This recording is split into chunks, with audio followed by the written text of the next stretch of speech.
누가복음 2장 41절에서 52절. 그의 부모가 해마다 유월절이 되면 예루살렘으로 가더니. 오늘 예수님의 12살 유월절의 이야기를 하고 있습니다. 어제는 아기 예수의 탄생해서 8일째가 돼서 성전에서 율례를 준수하고 안나를 만나서 들었는데, 이 안나는 한나, 히브리어로 한나인데 헬라어로 얘기하면 안나가 되는 겁니다. 그 한나의 노래, 그러니까 사무엘을 가진 그 한나는 아버지가 엘가나고, 그 한나는 왜 사무엘을 그렇게 낳아서 나실인으로 기르려고 했나 하면, 두 부인이 있었는데 본인 나는 아이가 많고 한나는 아이가 없었습니다. 한나가 둘째인지는 그거는 알 수 없지만 못 낳는 것 때문에 많이 질시를 받았고 무시를 당했습니다. 그래서 그랬는데 엘가나는 한나를 더 사랑했습니다. 그리고 약속을 해줬습니다. 하나님이 저기 남편이 내가 너를 사랑하는데 뭔 그런 거 하느냐, 내가 낫지 않느냐, 10아들보다 낫지 않느냐, 내가 너를 사랑하는 것이, 그렇게 하면서 위로를 해줬고, 그 기도를 얼마나 열심히 하는지 엘리는, 나이 많은 제사장은 그걸 보고 술이 취했다고 막 야단치고, 그럼에도 불구하고 하나님께서 응답해 주셔서 사무엘을 낳게 됩니다. 사무엘을 놓고 나중에 세 아들과 두 딸을 더 얻었다, 그렇게 얘기를 합니다. 약한 사람을 도와주시는 하나님. 그 한나의 노래는 예수님을 낳았을 때 안나의 노래보다가 어머니 마리아가 노래하는 그 노래하고 너무 닮았다, 그렇게 주석가들은 평가를 하고 있습니다. 그 안나가 노래할 때 그 예수는 은혜 아래서 자랐다라고 아기 예수에 대해서 어제 얘기를 하고, 오늘 12살이 돼서 오늘 이야기를 합니다. 8일째하고 12살째로 넘어옵니다. 8일째 12살 때, 12살 때 이 얘기는 다른 복음에서는 얘기하지 않고 누가복음에서만 얘기합니다. 자세하게 얘기하고 있죠. 그 부모는 해마다 유월절이 되면 예루살렘으로 가더니, 오늘 이걸 묵상하면서 찾아보니까 예루살렘까지 직선거리로 어디에서 나사렛에서 105km가 넘습니다. 그러면 걸어서 150km를 가야 되는데, 한 사람이 하루에 몇 킬로를 갈 수 있냐면 1시간에 4km를 간다고 계산해요. 그거를 문태극 집사님이 잘 알더라고. 칠곡에서 동부교회까지 걸어갔지 않소? 이러니까 몇 분 걸립니까? 이러니까 1시간 반 걸려. 그래 6km 되네.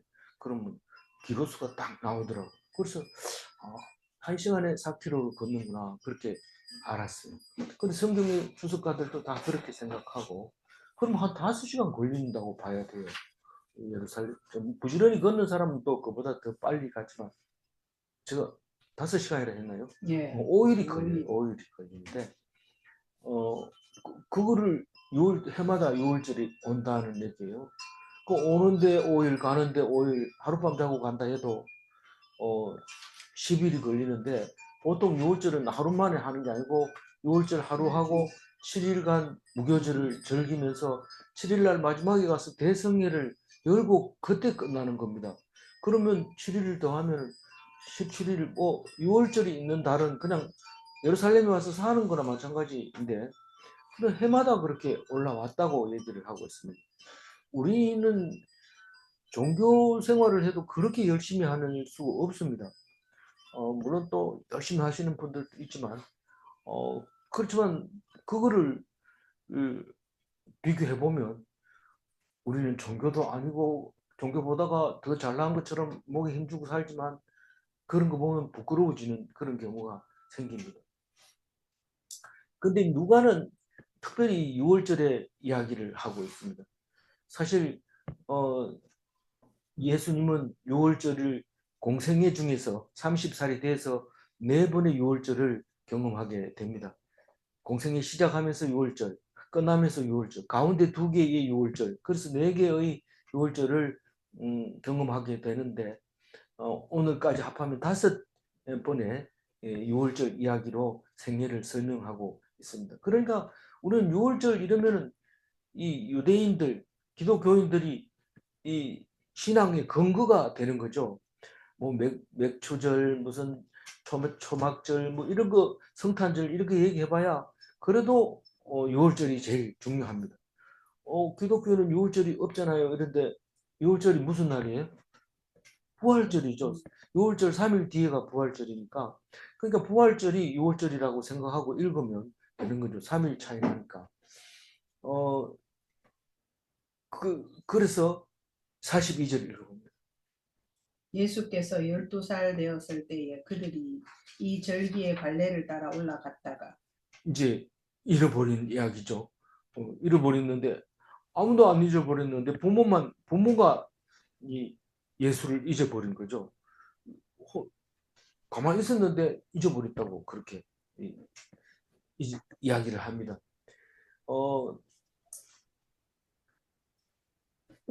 제가 노트를 적어 놓은 거는 예수님이 12살 때 6월절 얘기하고 맨 첫 번째 세례를 받고 가나 혼인잔치 갔다가 예루살렘에 가서 성전을 깨끗하게 했는데 성전을 치우는 그 성전 청결 작업은 다른 성경에도 있지만 이 요한복음은 첫 번째로 이야기를 하고 있습니다. 첫 번째 그러니까 세례를 받고 첫 번째 들어가는 게 6월절이다. 거기 들어가서 소와 양과 비둘기 파는 사람들을 돈 바꾸는 사람들을 채찍으로 쫓아내고 상을 엎었다. 그 얘기를 합니다. 그리고 1년 뒤에 6월절에 가면 38년 된 병자를 치료하는 이야기가 나오고요. 세 번째 6월절에는 오병이어의 기적을 일으키는데 그건 사복음서에 다 나옵니다. 다 나오는 게 유일한 건데 성전 청결하는 것도 요한복음 단독이고 베데스다 38년 된 병자 고치는 것도 단독으로 다른 복음서에는 안 나옵니다. 그런데 오병이어에는 4곳에 다 나오고 그리고 마지막으로는 예수 십자가에 달려 돌아가시는 거니까 당연히 다 나오겠죠. 그래서 4번의 6월절과 12살의 6월절 이야기를 이렇게 하면서 예수님은 6월절에 어린 양으로 왔다는 것을 미리 이야기하고 있는 것으로 느껴지게 되죠. 43절. 그 날들을 마치고 돌아갈 때에 아이 예수는 예루살렘에 머무셨더라. 그 부모는 이를 알지 못하고 그러니까 그 날들이라고 하면 하룻밤은 아닌 것 같아요. 여러 날인 것 같고 그리고 예수님이 그 랍비들하고 막 이렇게 대화하는 걸로 보면 성회를 끝나고 그 나눔을 했던 것 같아요. 성회 끝나고 그 말씀을 가지고 서로 토론하면서 질문하고 답하고 그랬던 것 같아요. 우리가 묵상하는 것처럼. 어, 그런데 부모님들은 종교 생활을 하느라고 예수님이 어디가 있는지 모릅니다. 예수님은 당연히 이제 제사장들과 또 선생님들과 랍비들과 같이 하나님이 주시는 그 뜻에 대해서 만약에 그렇다면 왜 바벨론에게 우리가 망했느냐? 망했으면 회복시켜 주려면 제대로 회복시켜 줘야 되는데 로마에 의해서 스룹바벨 성전은 멸망하고 그리고 되지도 않는 헤롯 왕이 돼가지고 우리들한테 생색을 내면서 엄청 크게 성전을 짓고 있는데 아직도 완성이 되지 않는 것이다. 이런 것을 어떻게 이해해야 될 것인가? 뭐 그런 얘기도 했을 거라고 생각이 됐죠. 그러나 예수님은 그 사람들하고 이야기하는데 얼마나 오랫동안 이야기했을까요? 이틀, 3일 걸려도 계속하고 있었던 거죠. 그리고 3일 만에 거기 있는 걸 발견했으니까 이 말씀을 가지고 그래 오랫동안 딴 데 안 가고 딴 데 안 갔어요. 하나님 전에만 있겠다는 걸 왜 모르냐고 부모에게 야단치는 거 보면 딴 데 안 가고 거기에서만 있었던 것을 알 수 있습니다. 그래서 어, 8일간의 성회에 그 끝에서 대성회를 하고 남아서 랍비들과 이야기하고 있을 때 부모들은 뭐 봉사를 했었는지 뭐 했는지 그냥 예수를 찾지도 안 하고 가버렸습니다. 어, 이게 우리도 이 해마다 동해 안에 서울에 살 때 해마다 동해 안에서 어, 음, 그 부흥회 여름 수련회를 하는데 텐트를 쳐놓고 끝나면 다 텐트를 차에 싣고 떠나는데 종섭이가 태어났을 때인데 이제 뭐 1살인가 2살인가 됐는데 너무 사람들이 좋아하니까 어디 가 있는지 모르는 상태에서 우리가 출발을 해가지고 한참 가다가 아가 없는 걸 알고 돌아와서 찾아간 적이 있는데 뭐 그거하고 비슷하게 된 거예요. 뭐 일이 바쁘니까 지금 어, 긴 4일 내지 5일 걸리는 그 집까지 가려면 준비를 해야 되고 같이 갈 사람들하고 이야기도 해야 되고 뭐 주석을 보니까 길이 멀어서 강도들을 만날 수 있기 때문에 꼭 같이 가야 된다. 동행자가 있어야 된다. 이렇게 기록을 한 것도 있는데 어쨌거나 어, 이 사람하고 못 가면 저 사람하고 같이 가고 동행을 같이 붙어 가야지 왜 혼자 가면 길을 잃을 수도 있고 그렇다는 거죠. 그러니까 사람들이 가니까 그냥 부모만 혼자 갑니다. 44절 읽어야 되죠? 예. 예. 동행 중에 있는 줄로 생각하고 하룻길을 간 후 친족과 아는 자 중에서 찾되 뭐 다 얼굴 아니까 우리 아들 못 봤나 못 봤다. 그래서 다 찾아봤는데 없는 거예요. 하루 자면서 중간에서 어떻게 잤는지는 모르지만 밤을 지내면서 아들을 돌아가면서 어, 찾았는데 없었던 거죠. 그러니까 방법은 없습니다. 우리가 우리 집사람하고도 그런 얘기 많이 하는데 복잡한 길을 가면 만약에 헤어졌으면 그 자리로 다시 돌아와라. 내가 저기 갔겠지 하고 자꾸 찾지 말고 나도 당신을 찾고 있는 게 분명할 테니까 내가 어디를 갔겠지 하고 뒤에 따라온다고 자꾸 온 데로 댕기지 말고 거기 있으라고 그렇게 얘기를 해도 가보면 없어요. 어디로 가는지 찾지를 못해. 헤어진 그 자리에 생각나면 와야 되는데 안 옵니다. 뭐 나중에 물어보면 밥 먹으러 갔다 와 이랬는데 아니 나는 당신 찾느라고 밥도 못 먹었는데 이러면 아니 뭐 아직도 안 먹고 있나 이러면서 배고파서 먹었다 이러는데 어처구니가 없죠. 그렇지만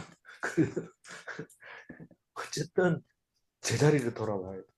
그래서 다시 돌아옵니다. 45절 읽어봅니다. 만나지 못하며 찾으면서 예루살렘에 돌아갔더니 이 참 잘한 거죠. 부모님이 잊어버린 거는 잘못했지만 이 예루살렘으로 돌아온 건 참 잘했습니다. 이 잘못 갔다면 반드시 돌아와야 되는데 그게 예루살렘으로 돌아와요. 딴 데로 가면 안 됩니다. 이거 잘못됐다 이러고 머리 쓰고 지름길로 간다든가 이러면 완전히 딴 길로 가버립니다. 그래서 오던 길로 다시 되돌아와야 돼요.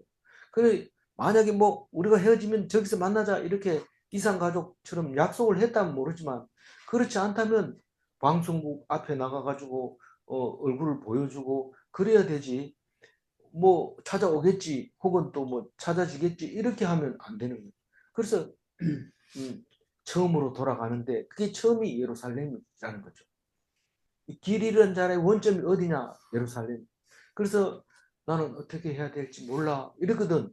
말씀 읽어라 이렇게 얘기하는. 아니 이게 45절을 왜 그렇게 복잡하게 읽어요? 성경은 우리는 그냥 한번 읽고 6년 뒤에 다시 한번 읽지만 유대인들은 그렇게 안 합니다. 외웁니다. 그냥 한번 거기 그 성지순례 가도 마찬가지입니다. 가보면 통곡의 벽 앞에 유대인복 입은 사람들이 하는 짓이 뭡니까? 딴 거 안 합니다. 계속 두루마리 갖다 놓고 읽습니다. 계속 머리를 흔들면서 쫙 읽으면서 또 손으로 이렇게 짚어가면서 이렇게 짚는 막대기도 있더라고요. 그걸 이렇게 짚어가면서 계속 읽고 외우고 그럽니다. 그러면 누군가가 상담하러 옵니다. 어, 만나지 못해서 지금 찾고 있습니다. 그럼 예루살렘으로 가라. 이렇게 하면 예루살렘에 가면 모든 문제가 있는 사람들이 다 모여드는데 거기서 문제를 다 해결하고 가는 거죠. 예루살렘이 뭐냐 이러니까 그게 말씀입니다. 근데 지금도 뭐 인터코비나 이런 데는 백투 예루살렘 이래가지고 예루살렘에 몇 번 가고 싶어 하고 갔다 온 거 자랑하고 이런데 그게 그 가서 우리는 그걸 안 가는데 그 사람들만 가면 의미가 없어요. 같이 뭐 우리가 뭐 1년에 한 번씩 가자 이러면 그거 가서 만날 수 있는 거지만 장날처럼 장날에 아버지 왜 장날에 자꾸 가요? 이러면 그거 가면 사돈도 만나고 누구도 만나고 만나야 된다. 그거 오는지 어떻게 알아요? 그 사람들은 거기 오게 돼 있다는 거죠. 장날에. 그런 약속은 안 해도 그렇지만 우리는 약속을 하려 해도 잘 모릅니다. 뭐 산과 들과 물만 있기 때문에 그게 이름도 모르고 이러기 때문에 장날에 장 오는 게 제일 만나기가 좋습니다. 집 찾아가기도 어렵고 곧 어디서 만나자 해도 거기 잘못 만나면 깜깜하고 무섭고 이렇지만 장에서는 하루 종일 있어도 괜찮습니다. 그래서 이제 장이 끝나고 해가 넘어가고 파장이 되면은 만나려고 했던 사람 못 만나는 사람들이 가끔 이렇게 돌아다니는 경우가 있습니다.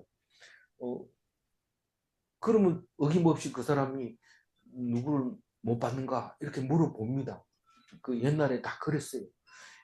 그처럼 이 예루살렘으로 이제 오는 것은 문제 해결의 중심이다. 다시 말해서 모든 문제를 말씀으로 해결해라. 그런 말이죠. 그런데 우리가 이게 옳다 생각하고 막 가게 됐을 때 잘못 가면 안 가는 것보다 훨씬 못합니다. 그래서 잘못 가면은 똑똑하죠.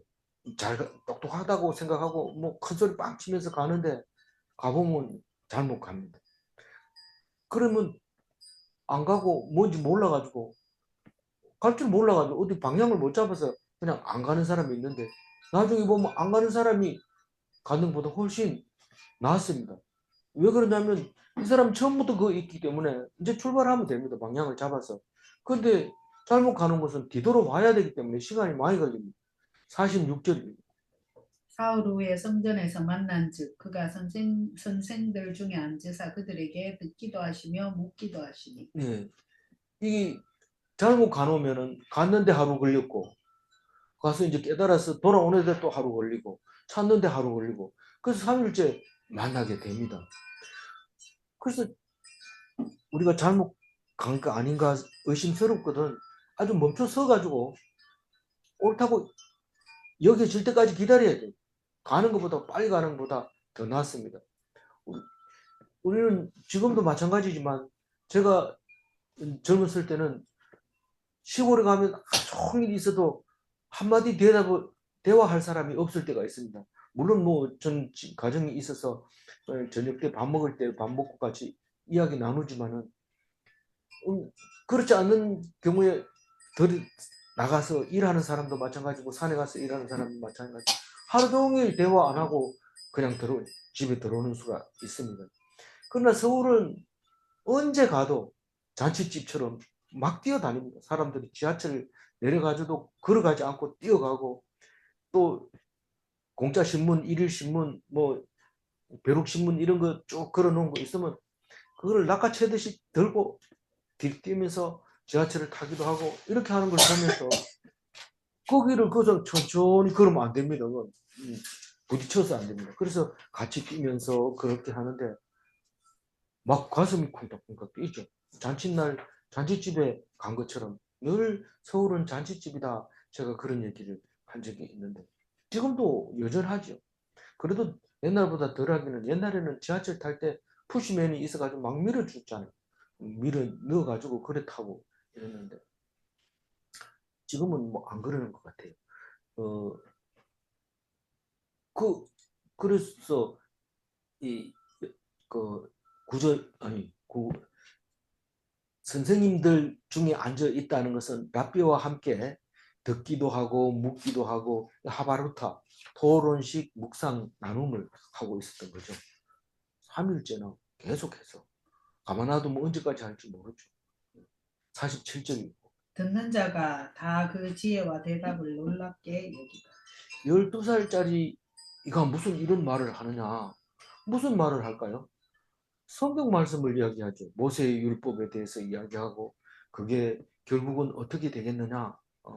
그게 맞다면 솔로몬이 다윗의 후손이라면 왜 저렇게 망했느냐. 그 망하는 의미는 뭐냐.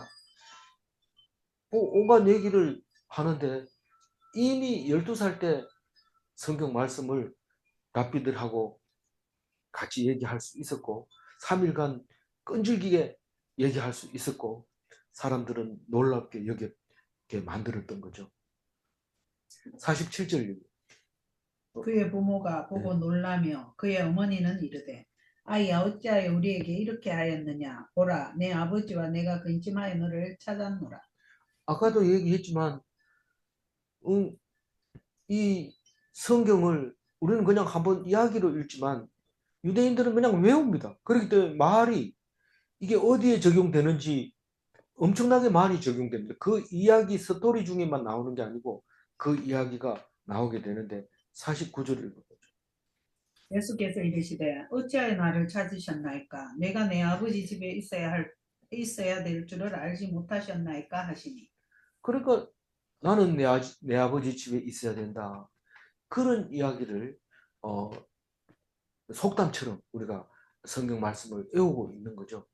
그러니까 찾다가 없으면 성전에 가서 찾아야 되는 게 예수님이다. 예수님이 하나님의 아들이다.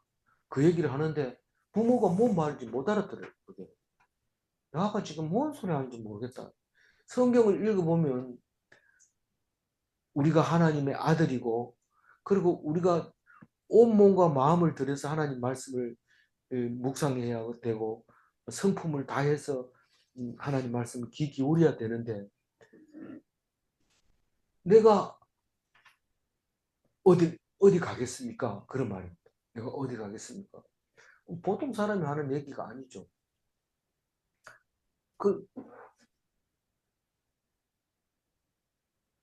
뭐, 그, 보통 애들 같으면 야단치면 엄마 잘못했어요. 앞으로 조심할게요. 이런데 조심 어떻게 합니까? 엄마한테 애는 원래 6월절 지내면서 계속해서 랍비들하고 같이 있었는데 엄마는 그것도 모르고 그냥 내 할 일이 바쁘다고 이런데 애가 나를 따라와야지 내가 애 따라갈 수 있나 이런 생각으로 그냥 열심히 했는데 애가 안 보이니까 찾다가 화가 나서 지금 한 말씀 하는 건데 예수님은 조금도 뭐 화내거나 미안해하거나 그렇다고 그렇지 않고 있는 대로 얘기합니다.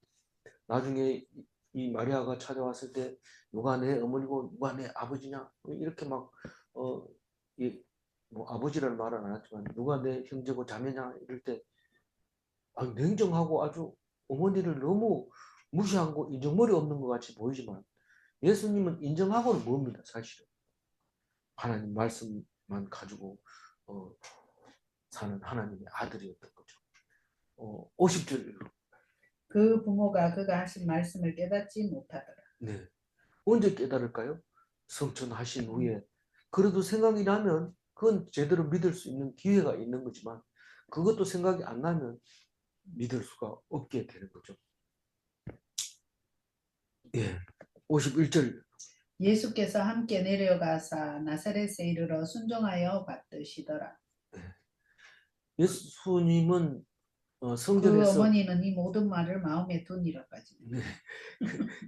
예수님은 성전에서 하나님 말씀만 들은 게 아니라 집에 가서 아버지 목수 일을 열심히 도왔어요.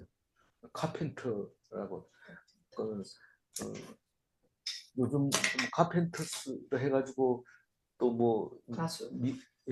가수도 있고 또 미국 종교단체도 뭐 그런 게 있는 것 같아요. 아주 어떤 장로님 얘기하는 것 들어보니까 그 이단인데 굉장히 강력하게 하는데 그분은 잘 알더라고.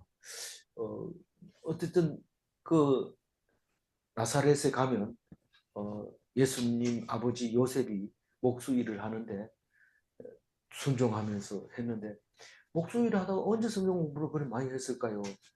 원래부터 알고 있었던 거야. 이런데 사람으로 태어났다면 그렇지 않거든요. 하나님을 향해서 바라보고 그렇게 해야 됩니다.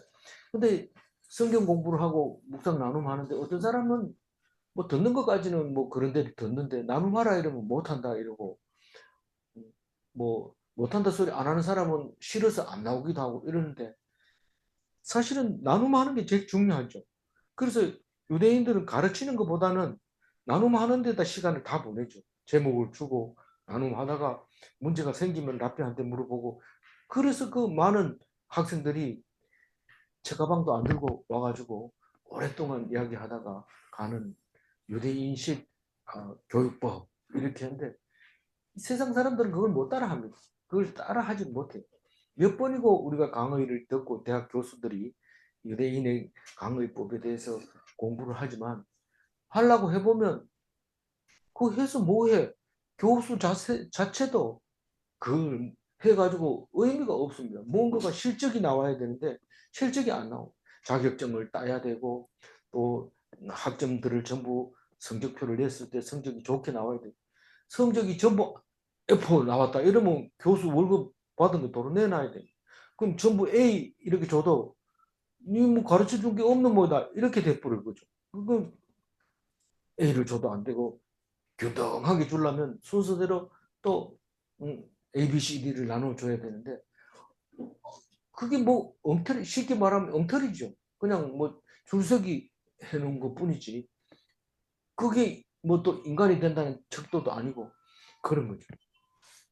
어쨌든 유대인들은 하나님 말씀 들어보니까 자기 입으로 나오는 이야기만 자기 머릿속에 들어가고 그게 결국은 신앙이 된다는 사실을 알게 되고 신앙이라기보다 지혜라고 얘기를 하고 있죠. 요즘은 유대인들을 많이 닮으려고 합니다. 지금도 그 유튜브 같은 데도 나오지만은 이 아가씨들이 총들을 메고 다니는 저 예루살렘 이스라엘에 가면 총들을 메고 다니는 아가씨들이 많은데 다방에 가기도 하고 이런데 그게 무슨 뜻이냐? 언제든지 싸울 수 있다. 그리고 언제든지 공격을 받을 수도 있다. 그래서 그 사람들은 성경을 읽어보면 알지만 진영이라 그러고 또 행진이라 그러고 또 그 텐트를 그 막사를 그 군대들이 쓰는 용어를 사용합니다. 진이라고 하면서 이제 진을 쳐라 이렇게 얘기하고 이게 다 군대에서 쓰는 용어인데 이 예수님이 오시기 전에는 전부 남자만 이야기하고 있죠. 그런데 여자가 나온다면 엑스트라로 나오지만 지금은 누가복음을 읽어보면 여자부터 이야기를 하잖아요. 그리고 또 뭐 족보도 여자로 했다고 얘기를 하니까 그런 걸 보면 우리는 그 완전히 달라져 있는 점진적으로 그 하나님의 주신 그 자유 그거를 보여주고 있고 예수님으로 인해서 남자나 여자나 똑같이 하나님의 구원의 아들이라는 것을 우리에게 말씀해 주고 있는 것이죠. 그래서 그런데 어머니는 이 모든 말을 마음에 두니라 그렇게 얘기를 합니다. 이 마음에 둔 것은 나중에 생각난다는 겁니다. 만약 이게 생각이 안 났다면 이걸 쓰지도 않았을 거예요. 그런데 마음에 두었다라고 얘기합니다. 그래서 엄마는 믿죠. 그 아들을. 제일 처음 이 요한복음은 그걸 믿고 세례받고 나오자마자 첫 번째 기적을 일으킬 때 어머니 마리아가 개입합니다. 어머니가 쓰러졌다 이렇게 얘기합니다. 그러니까 예수가 아직 내 때가 아닙니다. 그 두 사람 사이에는 모종의 믿음이 있었다는 사실을 알게 됩니다. 때가 안 됐다는 것은 아직 드러낼 때가 안 됐다. 그런데 첫 번째 기적을 일으키기가 어렵지. 기적을 일으켜 놓으면 그 다음부터는 기적인지 알게 되고 우연이 아니라는 것을 알게 되고 예수님이 사역을 할 수 있게 되는 것이죠. 그래서 가나의 혼인잔치에서 술을 만드는 것이 첫 번째 기적으로 기록을 요한복음은 기록하고 있습니다. 마음에 두었기 때문에 그렇겠죠. 이 모든 말을 마지막 52절에 예수는 지혜와 키가 자라가며 하나님과 사람에게 더욱 사랑스러워 가시더라. 네. 우리는 이 말에 대해서 뭐 크게 의미를 두지 않고 그냥 지나갈 수도 있어요. 그러나 우리는 더 자세하게 어떤 구절도 마찬가지긴 합니다만 52절을 그냥 읽어서 이해 안 되는 거 없으니까 지나갈 수도 있지만 우리는 자세히 읽어보면요. 지혜와 키가 자라가며 12살에서부터 30살까지 키가 쭉 자랄 겁니다. 그리고 그와 동시에 지혜도 자라갔다. 우리는 아무리 어릴 때 공부를 잘해도 영재라는 소리는 듣지만 그 영재가 일은 못합니다. 그래도 키는 자라야 돼요. 영재를 가지고 하버드 대학까지 넣어줍니다. 넣어주지만 그 사람이 어떻게 됐느냐, 뭐 큰 일을 했느냐 이거는 안 나옵니다. 왜냐하면 아직 안 자랐기 때문에. 안 자라는데 실력은 좋아지면 다른 사람하고 동등하게 여겨주면 실패가 됩니다. 다시 말해서 그게 성공으로 이어져야 되는데 이 영재가 근데 그걸 못 이어지니까 그 실패가 돼버립니다. 근데 영재는 언제 성공할 수 있느냐면 좀 별로인 사람이 이 갑자기 나타나서 얼마 안 되는 기간에 큰 일을 하고 가는 경우가 상당히 많습니다. 오래 한다고 해가지고 좋은 것도 잘한 것도 아니고 또 진짜 잘하는 것도 잘하는 게 아니고 하나님께서 만들어준 대로 살다 보면 하나님이 크게 쓰실 수가 있는 거죠. 쓸 수도 있고 안 쓸 수도 있는 거죠. 그러나 분명히 예수는 30살이 될 때까지 키도 잘하고 지혜도 잘하고 더욱 사랑스러워졌다. 왜 30살이냐? 이 제사장이 된다든가 어른이 되려면 30살이 돼야 됩니다. 물론 군대 가는 거는 20살부터 가지만은 어, 그 30살이 돼야 인정받습니다. 그래서 누가복음에서는 족보를 언제 이야기하느냐면 30살이 되었을 때 족보 이야기를 합니다. 그래서 오늘 이야기 끝나고 나면 세례 요한 이야기하고 그리고 예수님이 등장을 해서 세례를 받고 족보 이야기를 제일 먼저 하게 됩니다. 그러니까 유대인들하고는 다른 관점에서 보는 거죠. 이 헬라인이라고 하는 그 누가가 그것을 바라보는 관점에서 신앙적으로 기록하게 되는 거죠. 12살 되기 전에는 아기가 자라며 강하여지고 지혜가 충만하여 하나님의 은혜가 그 위에 있더라. 그 하나님의 은혜 아래 자랐고 12살부터 30살까지는 하나님과 사람에게 더욱 사랑스러워 가시더라. 총애를 받았다. 그 말입니다.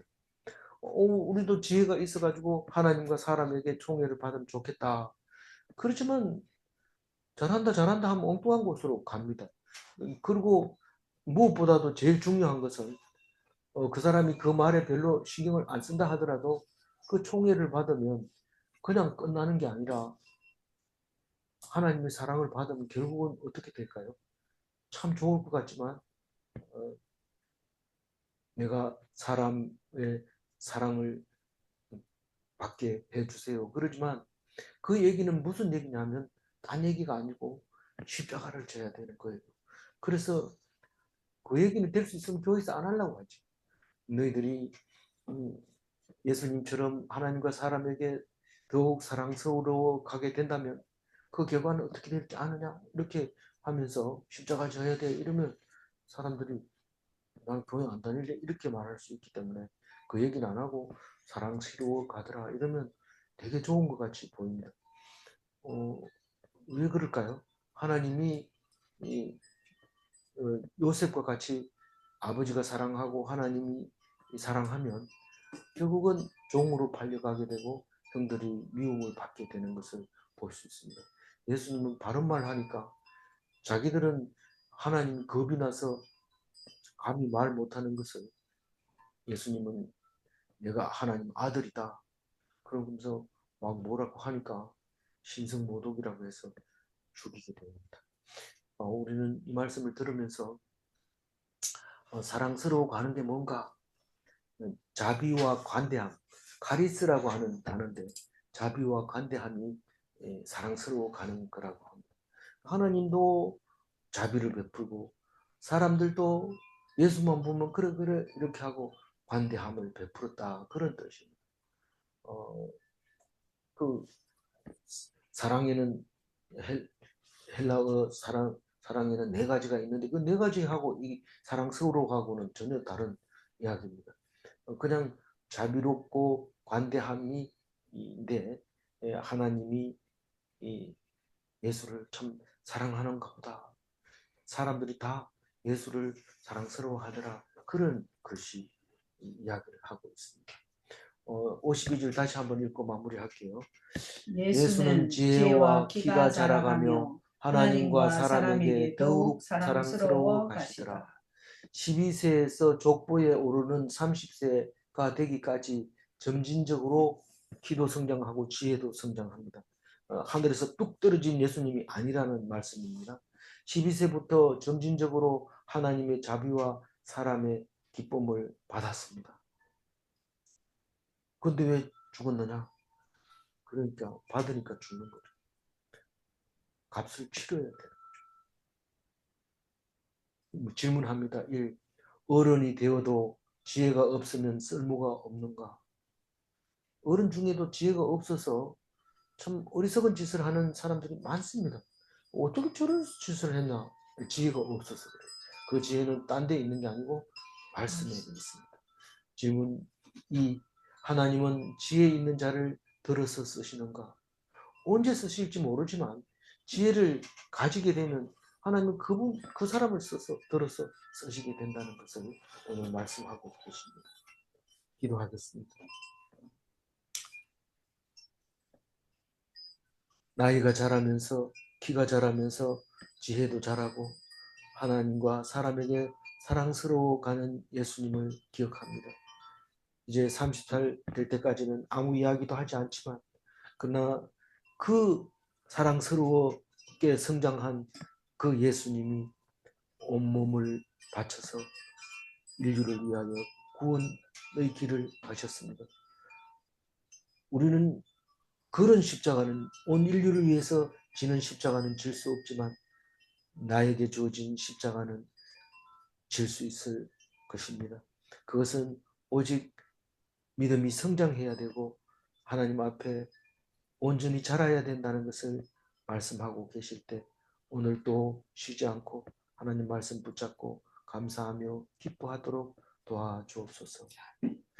감사드리옵고 우리 주 예수 그리스도 이름으로 기도 올리옵나이다. 아멘.